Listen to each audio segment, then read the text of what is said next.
ETV YouTube ఛానల్స్లో మీ వ్యాపార ప్రకటనల కోసం ఈ నంబర్కి కాల్ చేయండి.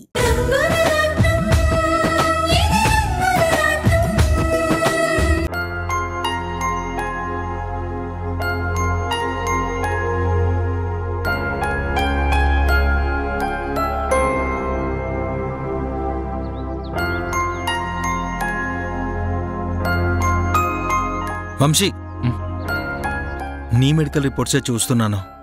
ఇప్పుడు నీ చెయ్యలా ఉంది? పూర్తిగా తగ్గింది బ్రో. మొన్నటి వరకు పెయిన్ వచ్చేది, ఇప్పుడు అది కూడా లేదు. అంతా నార్మల్గానే ఉంది. ఓకే, నార్మల్ అయింది కదా. ఆ మెడిసిన్స్ ఇంకొన్ని రోజులు యాజ్ యూజువల్గా వాడాలి. సరే బ్రో. వంశీ, నిన్నొక విషయం అడగొచ్చా?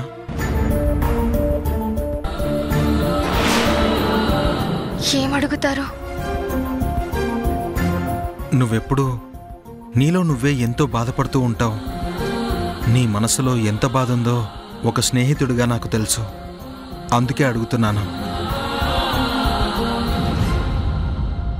నువ్వు ప్రేమించిన వర్ష నీకు కనిపించిందా?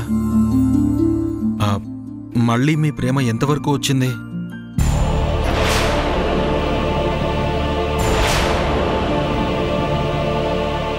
చెప్పు వంశీ, వర్ష కనిపించిందా? తన జాడ తెలిసిందా? తను కనిపిస్తే చెప్పు. తనకు నీ మీద కోపమున్నా నేను మాట్లాడతాను. ఎందుకంటే ప్రేమించిన అమ్మాయి దూరం అయితే ఆ బాధ ఎలా ఉంటుందో నాకు కూడా తెలుసు.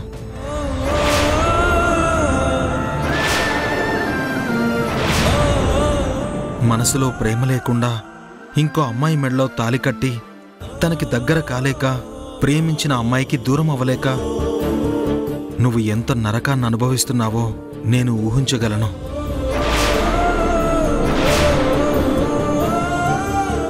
అందుకే అడుగుతున్నాను. నువ్వు చెప్పింది నిజమే బ్రో. ప్రేమించిన అమ్మాయి కళ్ళ ముందే ఉన్నా తనకి దగ్గరవ్వలేకపోవడం నరకంతో సమానం. నేను చేసిన ఒక చిన్న తప్పుకి నా వర్ష నన్ను ఎప్పటికీ క్షమించలేకపోతుంది. ఆ రోజు సమంత మాటలు నమ్మి వర్షని నేను అనుమానించాను. కానీ తర్వాత నిజం తెలుసుకుని నా తప్పుని మన్నించమని ప్రాధేయపడ్డాను. ఆ తర్వాత తను అజ్ఞాతంలోకి వెళ్ళిపోయింది. ఇప్పటికీ అజ్ఞాతంలోనే బతుకుతుంది. కానీ తను తెలుసుకోవాల్సింది ఏంటంటే నేను తన్ని మనసారా ప్రేమిస్తున్నానని, తన కోసమే జీవిస్తున్నానని. తను కాదు అంటే అసలు నాకు బతకడం మీద ఆశే ఉండదు అని తెలుసుకోవాలి. తను నా ప్రేమని అంగీకరిస్తే ఈ జన్మకి అంతకన్నా ఆనందం ఇంకేముండదు. అలా కాదు అని నేను తాళి కట్టిన భార్యతో జీవించమంటే నా ప్రేమికురాలే నన్ను నరకంలోకి తోసినట్టవుతుంది. ఈ విషయం తను అర్థం చేసుకుంటే చాలు. నేను చేసిన ఇంత చిన్న తప్పుకి అంత పెద్ద శిక్ష విధించకుండా ఉంటే చాలు. ఎప్పటికైనా తన మనసు మారుతుంది అని, అజ్ఞాతవాసాన్ని వీడి బయటకొస్తుంది అన్న ఆశతో బతుకుతున్నాను. కానీ నా దేవత నన్ను ఎప్పుడు కరుణిస్తుందో తెలీదు. తను కరుణించే వరకు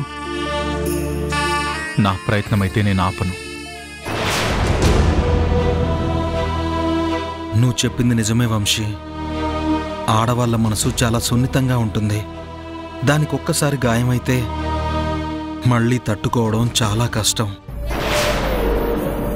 కానీ ఒకటి, మనం ప్రేమించిన వాళ్ళకన్నా మనల్ని ప్రేమించిన వాళ్ళు దొరకడం ఒక అదృష్టమని తెలుసుకోరు. అలా తెలుసుకున్న రోజు వాళ్ళ జీవితం ఎంతో బాగుంటుంది. నిజమే బ్రో. ప్రేమించిన అమ్మాయి దూరమైనప్పుడే ఆ ప్రేమ తాలూకా విలువేంటో, ఆ బంధం తాలూకా బలమేంటో తెలుస్తుంది. ఒక్కసారి తను దూరమైతే మళ్ళీ దగ్గరవ్వడానికి ఎంత సమయం పడుతుందో, ఎన్ని కన్నీళ్లు కార్చవలసి వస్తుందో మనసు ఎంతగా గాయపడుతుందో వాళ్ళు తెలుసుకోలేరు. అలా తెలుసుకున్న రోజు ఎప్పటికీ దూరం కాదు.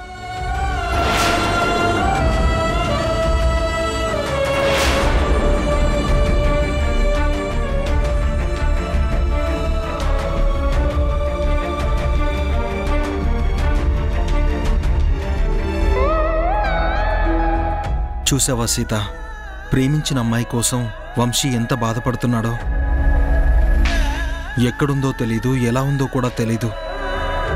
కానీ ఇంత మంచి మనిషిని తన దూరం చేసుకుంటుంది. ఈ నిజం తను తెలుసుకుంటే బాగుంటుంది. కొన్ని విషయాలు తెలిసినా తెలియనట్టే ఉండాలి. ఆ విషయాలు మనసుని ఎంత గాయం చేస్తున్నా ఆ బాధను మనసులోనే భరించాలి.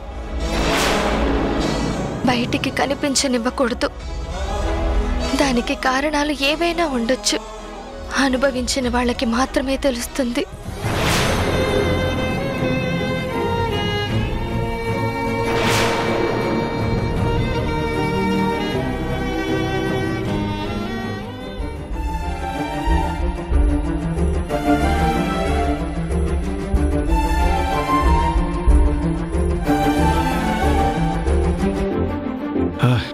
రాధా, అంజీ, ఎలా ఉన్నారయ్యా? తాతయ్య ఎలా ఉన్నారు?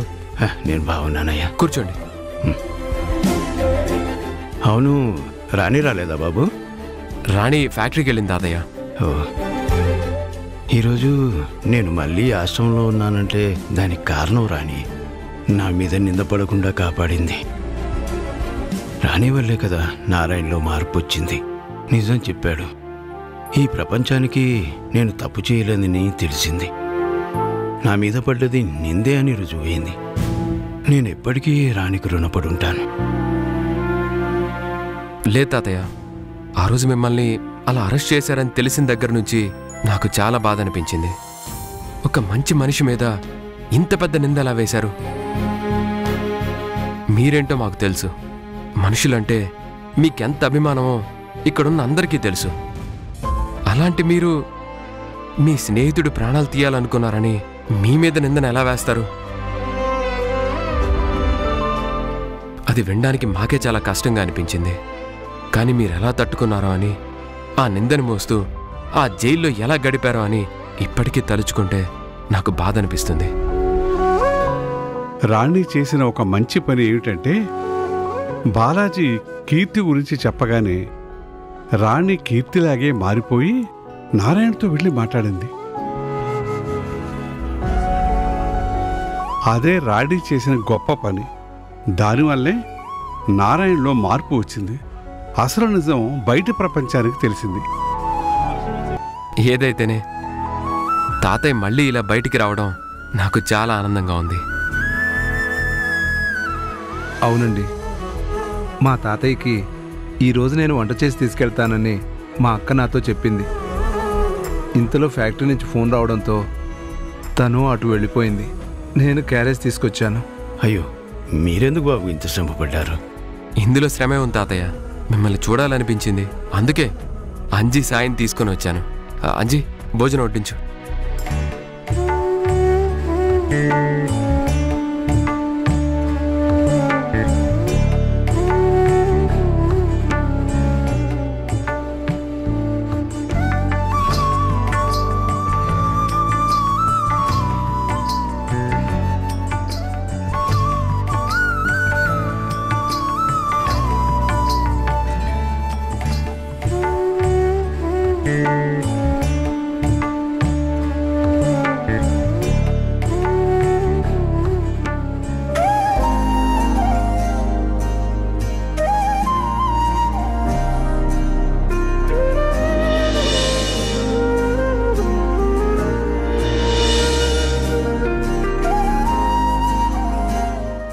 అమ్మ చేతి వంట తిన్నంత ఆనందంగా ఉందయ్యా. ఆ రోజు అమ్మలాగి నన్ను కాపాడింది. ఈరోజు మా అమ్మ నాకు అన్నం వండి పంపించింది.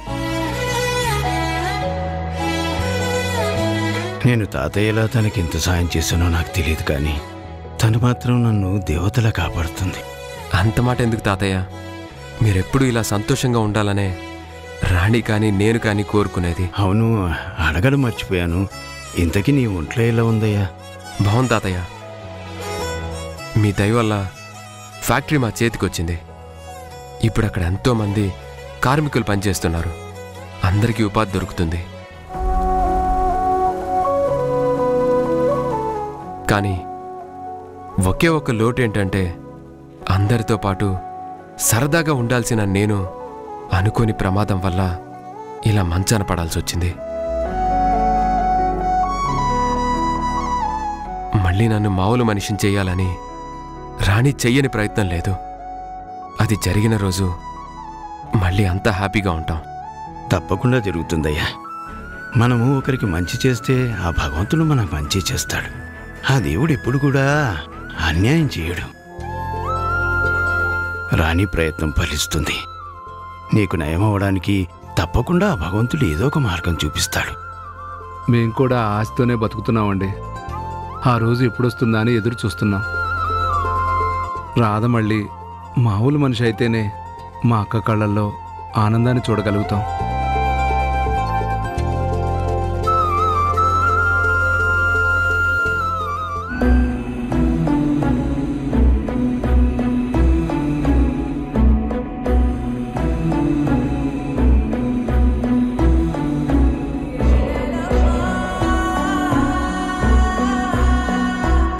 ఇది నా ఇల్లు. నా తల్లిదండ్రులు, నేను అందరం కలిసి ఇక్కడే ఉండవలసిన వాళ్ళం కదా. ఈ ఇంట్లోనే నేను పెరగవలసింది, ఈ ఇంట్లో వాళ్ళ ప్రేమను పొందవలసింది. కానీ అనుకోకుండా దూరమయ్యారు. ఇన్నాళ్లకు నిజం తెలిసినా నా వాళ్లకు మాత్రం నేను దగ్గర కాలేకపోతున్నాను. ఇన్నాళ్ళు వీళ్లతో పరిచయం ఉంటే ఒక స్నేహంగా ఉండేది. కానీ వీళ్ళు నా వాళ్లే అని తెలిసాక చూడాలని, మాట్లాడాలని మనసుకి ఎంతో అనిపిస్తోంది. నేనెవరో తెలియకుండానే నా వాళ్ళని నేను చూసుకోవాలి.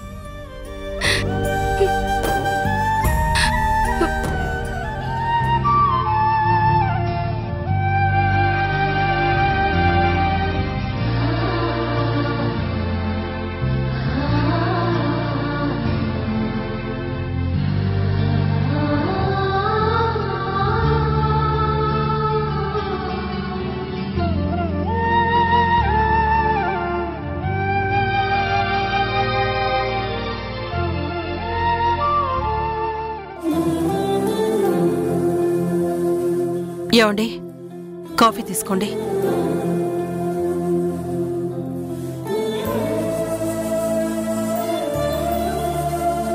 తాతయ్య, నానమ్మ మీ ఇద్దరి దగ్గరికి రావాలని, మీ ఇద్దరి మధ్య కూర్చుని మీతో ఎన్నో కబుర్లు చెప్పాలని నా మనసుకెంతో అనిపిస్తుంది. ఆ కోరిక ఎప్పుడు తీరుతుందో ఏంటో.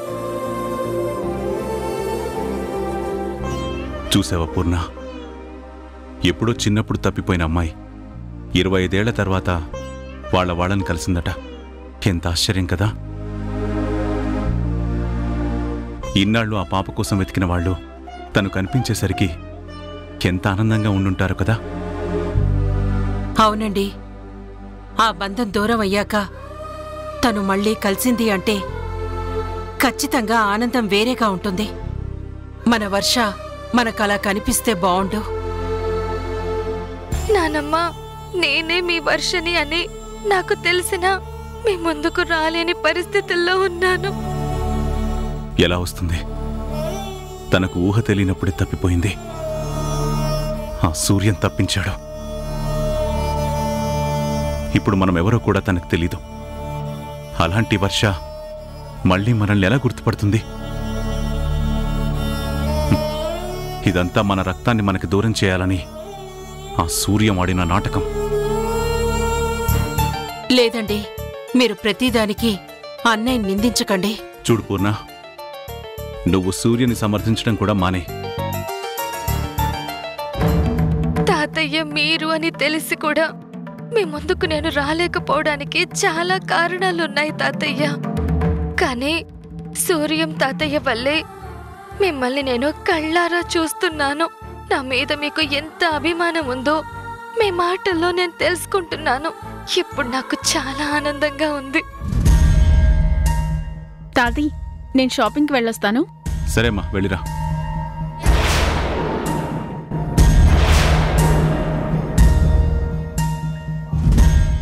బాయ్ గ్రాని.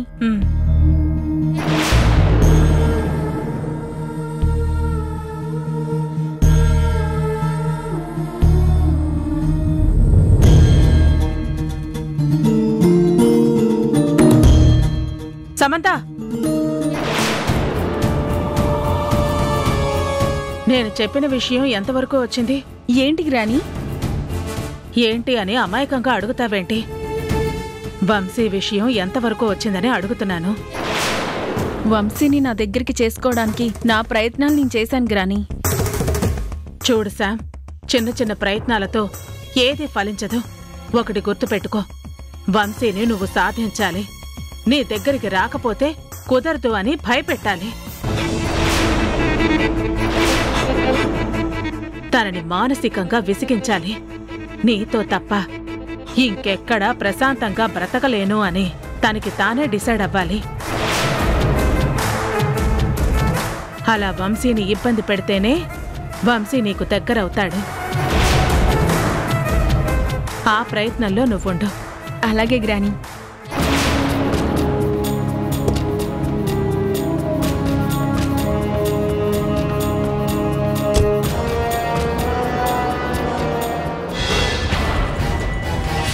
నువ్వు వంశీని ఎంత ఇబ్బంది పెడితే వంశీ నీకు అంత దూరం అవుతాడు.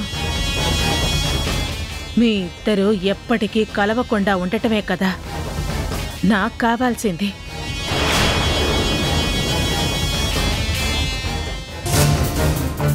సమంతను చెడగొడుతుంది ఈవిడన్నమాట. నా ఇంట్లోనే నా వాళ్ల మధ్య గొడవలు పెట్టడానికి చూస్తుంది. ఈ మనిషితో చాలా జాగ్రత్తగా ఉండమని సమంతకి చెప్పాలి. ఏదైతేనే నా వాళ్ళందరినీ చూశాను.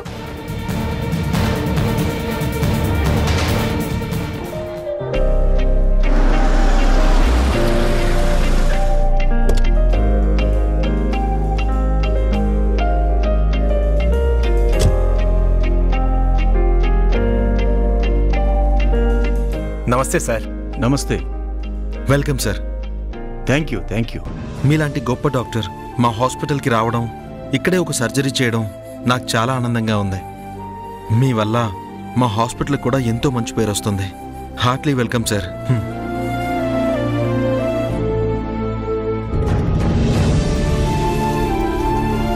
సార్ కూర్చోండి. Thank you.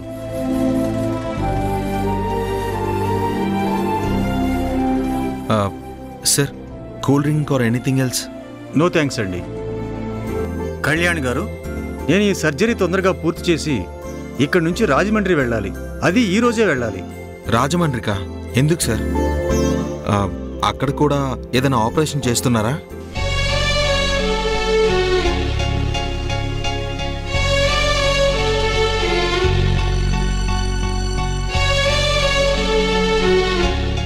ఇది మా అమ్మగారి చితాభస్మం. ఆవిడ గోదావరి తీరాన పుట్టారు, అక్కడే పెరిగారు. తర్వాత నేను డాక్టర్ అయ్యాక అమెరికాలో సెటిల్ అయిపోయాం. కానీ ఆవిడ కోరిక ఒకటే, తన పుట్టిన నేలలోనే ఆ మట్టిలోనే కలిసిపోవాలనుకుంది. కానీ ఆవిడ కోరిక నెరవేరలేదు. అమెరికాలోనే మరణించింది. సాంప్రదాయబద్ధంగా అక్కడే ఆవిడ అంతిమ సంస్కారాలన్నీ నేను పూర్తి చేశాను. కానీ ఆవిడ చనిపోయే ముందు ఒకే ఒక్క కోరిక కోరింది.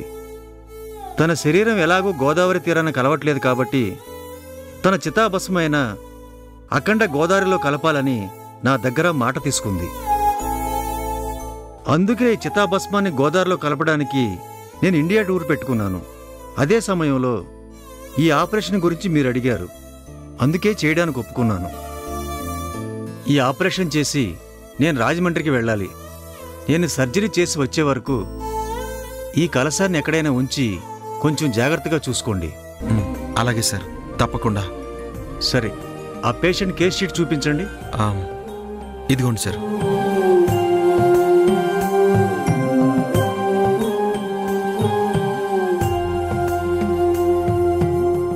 రిపోర్ట్స్ అన్నీ నార్మల్గానే ఉన్నాయి కాబట్టి వెంటనే సర్జరీ మొదలు పెడదాం.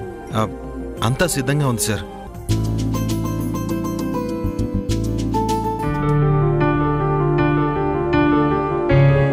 అంజీ, ఆయన అడిగి చూద్దాం. ఆగండమ్మా. అన్నా. ఎవరమ్మా మీరు? నా పేరు రాణి. లోపలికి అగర్వాల్ అని ఒక డాక్టర్ గారు వచ్చారు కదా, ఆయన్ని కలవాలి. అగర్వాల్ సార్ని కలుస్తారా? ఆయన ఎవరిని కలవరమ్మా. ఆయన్ని ఎవరు డిస్టర్బ్ చేయకూడదని మా సార్ కూడా చెప్పారు. వెళ్ళడానికి వీల్లేదమ్మా, మీరు వెళ్ళిపోండి. డాక్టర్ గారు చేయవలసిన కేసు ఒకటి మా దగ్గర ఉంది. ఆయన తలుచుకుంటే నేను కోరుకున్న మనిషి మళ్ళీ మామూలు మనిషి అవుతారు. అందుకే ఆ బాబుగారి కాళ్ళు పట్టుకుని బతిమలాడైనా ఈ ఆపరేషన్కి నేను ఒప్పించుకుంటాను. మీకు దండం పెడతానండి, దయచేసి ఒక్కసారి నన్ను కలవనివ్వండి. చూడమ్మా, మా డాక్టర్ గారి దగ్గరికైతే నేను పంపించేవాణ్ణి, కానీ ఆ డాక్టర్ గారి దగ్గరికి ఎవరిని పంపించకూడదని ముందే మాకు చెప్పుంచారమ్మా.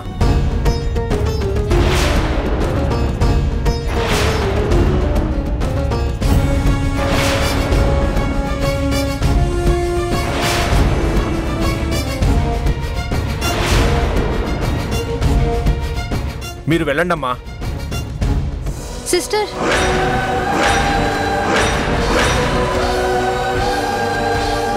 సిస్టర్ ఒకసారి రండి ప్లీజ్. మీకు దండం పెడతాను, ఒక్కసారి రండి.